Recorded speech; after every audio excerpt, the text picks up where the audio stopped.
So we got a Twitter in the attempt to try and disperse our material to a wider range of people. So if you're listening to this, you should go follow our Twitter at Basic&Beyond Pod. So the word basic, the word beyond, and then POD. And it's our logo is like the picture. And if you can't find it, can you find it when you search it now? Have you been able to find it? Let me try. I don't know. But shout out to our 7 followers. 7. Thank you so much. So if you can't find it, if you go to... my Twitter's public. So yes, I can find it. Oh, you can? Okay. When I search it, it's there. Okay, so go give us a good follow. We'll be tweeting when we release new episodes, and hopefully we'll start being more active with, like, our intellectual humor. Okay, roll intro music, which, pause, is by, I didn't say this last episode, but we got a new intro, and it's crafted by none other than Jacob. I don't know if he wants me to say his last name. But his information, like his SoundCloud and everything, will be linked in the description of this episode. Not linked, but like the information will be in the description of the episode. So you should go check it out because he makes some cool tunes. But let's roll that intro music.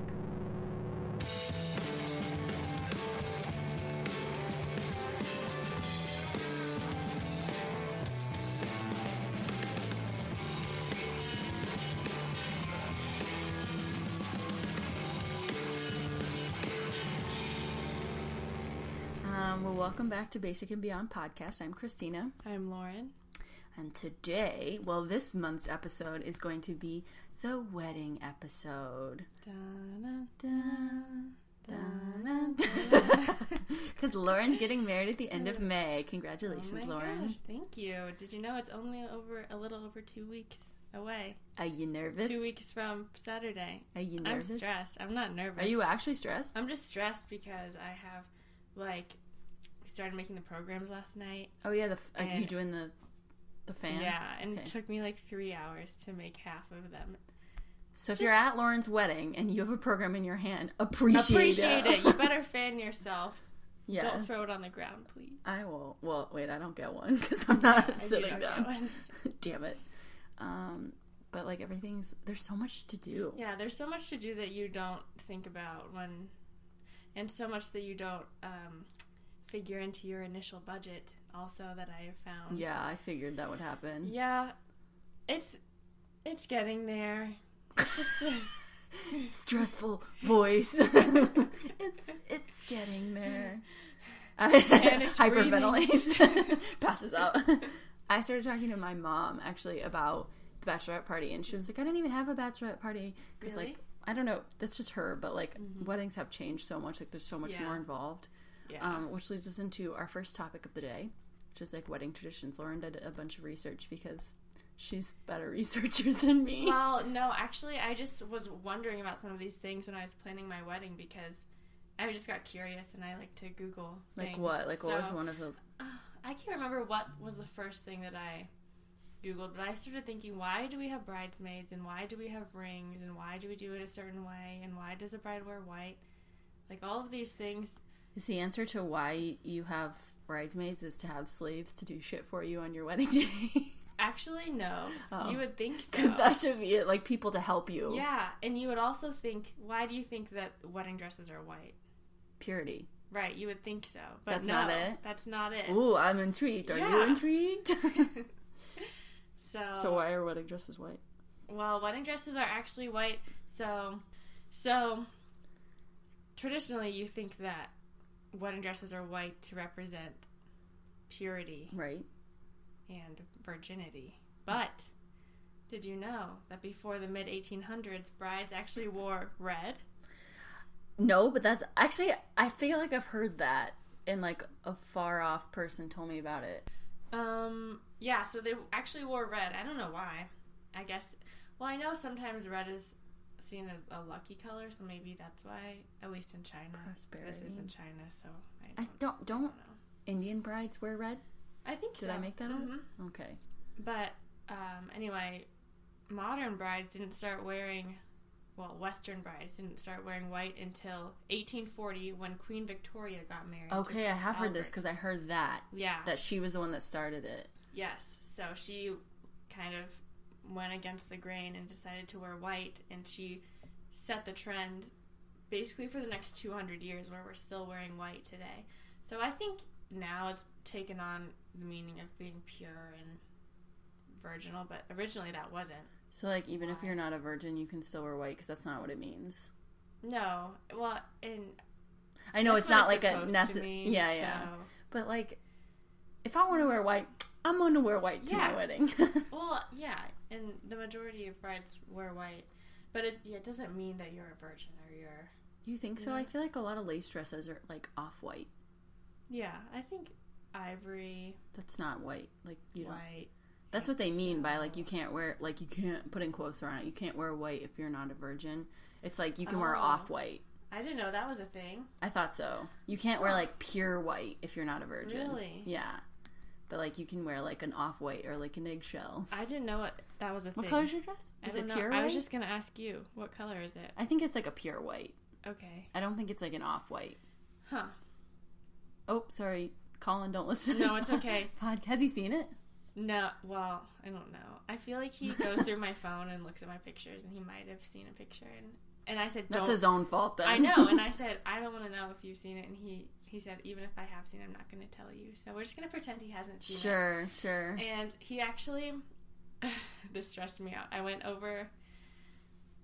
to his house the other day, and we were going to be running errands all day for the wedding, and he goes, I just tried on my wedding suit. I hate it. I hate everything about it. I hate the way I look. I look terrible. I look so bland.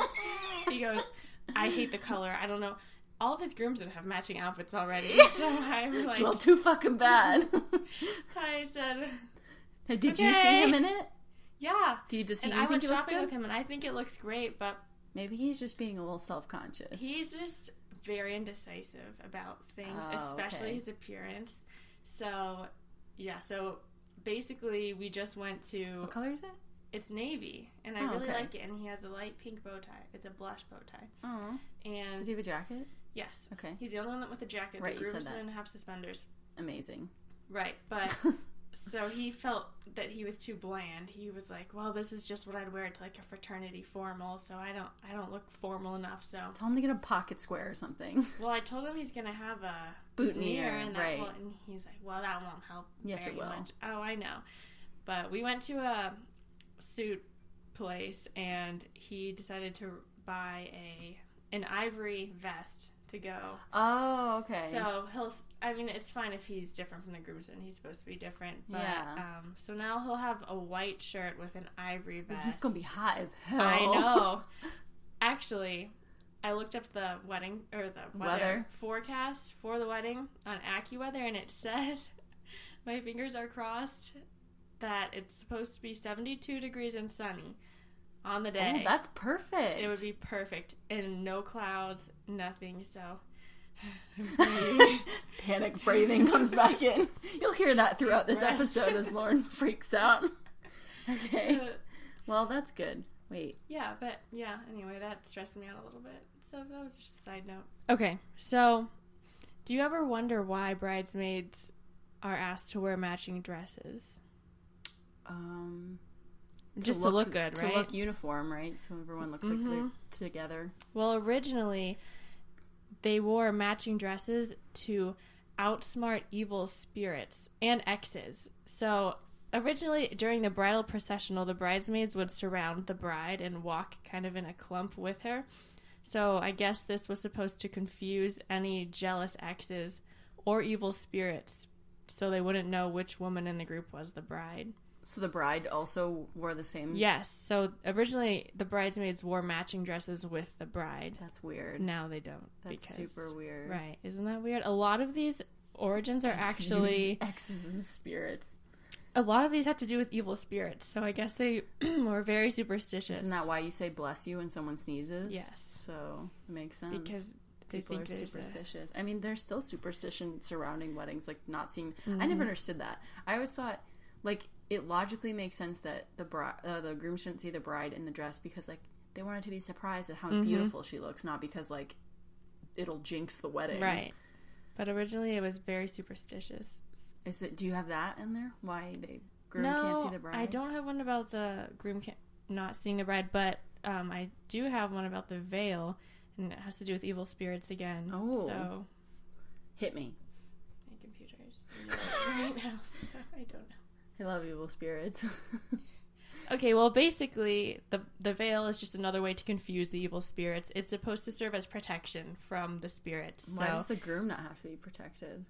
Because patriarchy, I guess. I don't know. Because patriarchy. That's enough of an answer.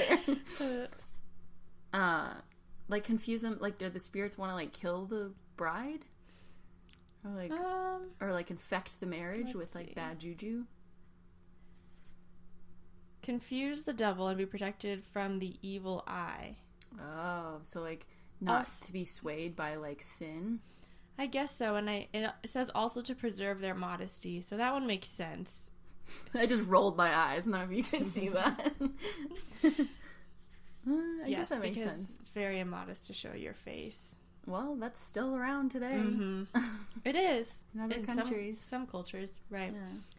But, yeah, there's a lot here about confusing the devil and being protected from the evil eye and evil spirits, so I guess these spirits are just very against marriage, maybe? I don't know. Weird. Maybe they're like bitter old hags that like maybe. their husbands cheated on them and they're like, honey, no! Mm-hmm. Well, in marriage originally in a lot of cultures it wasn't romantic at all. It was just a joining of two like families. A legal bonding, mm-hmm. yeah. And there was a dowry and... I mean, I feel like it was like that for most people until like the 1800s. Yeah, I agree. Like, there are some people that married for love, but I think for the most part, it was for, like, they were always, like, you wanted to have an advantageous marriage or else it wasn't worth it. And, like, anyone who married for love was, like, they're rebels. Mm-hmm. That's sad. Everything was arranged. Ugh. I know. Can you imagine your parents picking your... I know exactly who my mother would pick. And he would be very boring. I mean, it's not, she would pick who she wants me to be with. Obviously not, like, my dad's not boring at all, but, like, who she would want me to be with would be, like, a boring, smart, blonde. My dad has black hair, just in case anyone's wondering. Blonde and, like, very buff guy. That's who she would pick for me. This is so unrelated, but when I saw a tweet today, and it was just some kid, and he tweeted, blonde hair and blue eyes are such a perfect combination. Vomit. One of his friends quote tweeted it and said, settle down, Adolf.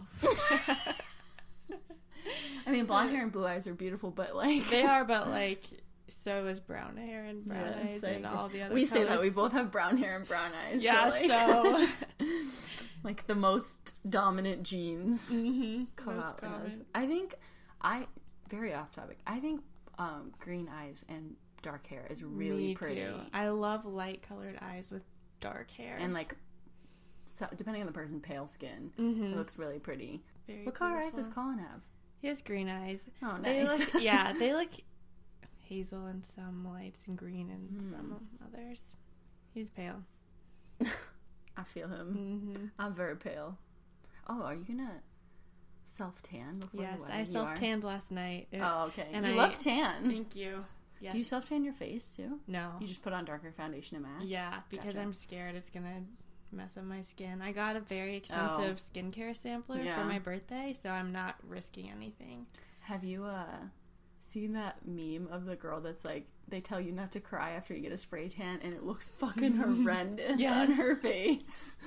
Oh my god. I'm scared of that. I won't get a spray tan for my wedding. I would for something else, but I've never had one before, so I'm not gonna risk it. Yeah. I'll just self-tan. Okay. Anyway.